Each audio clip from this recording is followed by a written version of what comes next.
ହାଏ friends, ଜୟ ଜଗନ୍ନାଥ। ଆଶା କରୁଥିବି ଆପଣ ବହୁତ ଭଲରେ ଥିବେ। ଆସନ୍ତୁ ବୁଲିଯିବା ଭୁବନେଶ୍ୱର ବାଙ୍କୁଆଳ ବାଲିଯାତ୍ରା।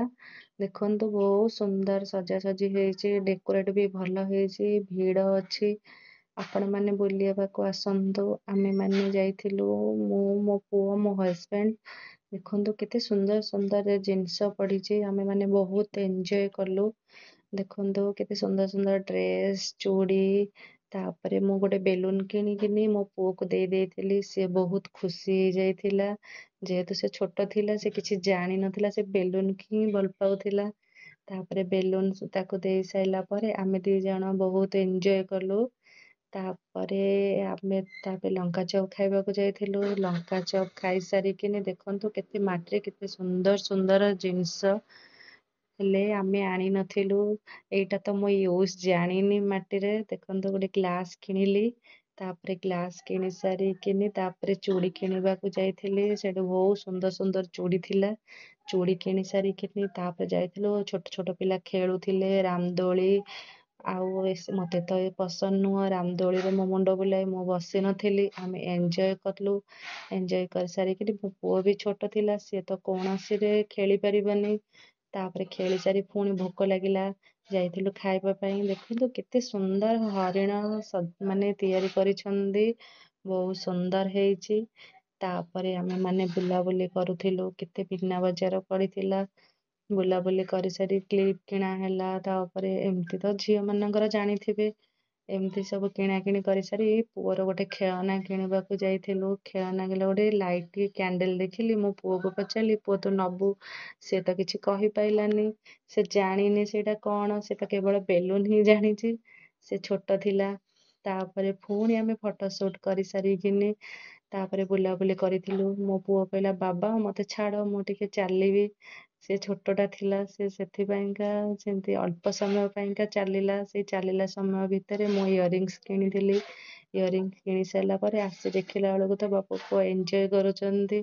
ତାପରେ ସେଠି ବଢ଼ିଆ ଝୁମର ଲାଗିଥିଲା ଫୁଲରେ। ମୁଁ ଫଟୋ ଉଠେଇଲା ଟାଇମରେ ଆମ ଘର ପାଖର ସେ ଭାଇ ଭାଉଜ ଜଣେ ଦେଖାହେଲେ।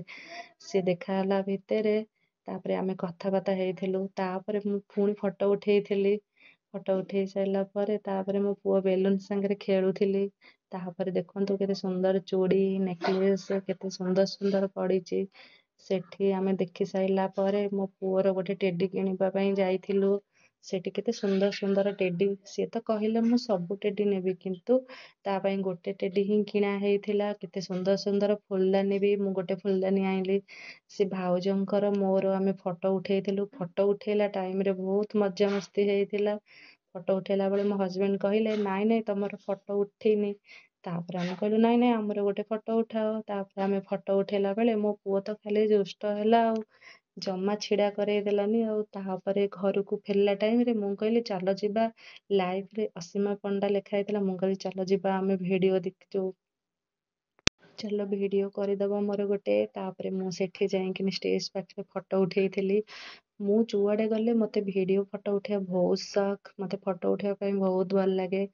ତାପରେ ଗୋଟେ ସିଙ୍ଗର ଗୀତ ବୋଲୁଥିଲା ବେଳେ ଆମେ ଦେଖୁଥିଲୁ ମା ପୁଅ। ଗୋଟେ ଡିଜେ ଲାଇଟ୍ ଆଉ ସାଉଣ୍ଡ ବହୁତ ଭଲ ଥିଲା। ମୋତେ ତ ବହୁତ ପସନ୍ଦ, ମୋ ହଜବେଣ୍ଡକୁ ମୋ ପୁଅକୁ ଜମାରୁ ପସନ୍ଦ ନୁହଁ, ମୋ ଉପରେ ପାଟି କରୁଥିଲେ। ତାପରେ ସେତେବେଳେ ଏଣ୍ଟ୍ରି ଅସୀମା ପଣ୍ଡା, ତାଙ୍କ ମ୍ୟୁଜିକ୍ ଶୁଣିକିନି ମୁଁ ଆହୁରି କିଛି ସମୟ ଛିଡ଼ା ହେଲି। ସବୁ ଲୋକମାନେ ସହ ମୋତେ ଏନ୍ଜୟ କରୁଥିଲା ବେଳେ ଆମେମାନେ ବି ଏନ୍ଜୟ କଲୁ। ବହୁତ ବଢ଼ିଆ ଗୀତ ଲାଗିଲା। ଆପଣମାନେ ସେଇଦିନ ଆସିଥିଲେ କି କିଏ ମୋତେ କମେଣ୍ଟରେ କହିବେ। ଆଉ ଆମେ ବହୁତ ଏନ୍ଜୟ କରିସାରିଲା ପରେ ହଜବେଣ୍ଡ କହିଲେ, ଚାଲ 11ଟା ବାଜିଗଲା ଘରକୁ ଯିବା। ମୁଁ କହିଲି, ଆଉ ଟିକେ ରୁହ, ଟିକେ ରୁହ, ବହୁତ ଭଲ ଲାଗୁଛି ଦେଖିବା ପାଇଁକା।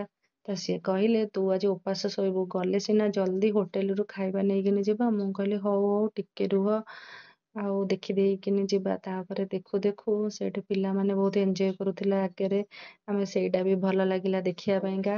ଆଉ ଏଠି ସାଇଡରେ ଜଣେ ଲୋକ, ସିଏ ବି ସେଇ ଗୀତକୁ ଶୁଣିକିନି ବହୁତ ଏନ୍ଜୟ କରିକିନି ନାଚୁଥିଲା। ତାକୁ ବି ଦେଖିକିନି ବହୁତ ଖୁସି ଲାଗିଲା। ଆମେ ସେଠି ଭିଡ଼ିଓ ଦେଖିଥିଲା ବେଳେ ପୁଅ ଖାଲି କାନ୍ଦିଲା, କହିଲା, କାନ୍ଦିକି କିଛି ଦେଖେଇ ଦେଲାନି। ତାପରେ ସେଇଠୁ ଆମେ ବାହାରିଲୁ। ତାପରେ ବାହାରି ସାରିଲା ପରେ ଆଉ କିଛିଟା କିଣାକିଣି କରିକିନି ତାପରେ ଆସିଲୁ। ତାପରେ ଆସି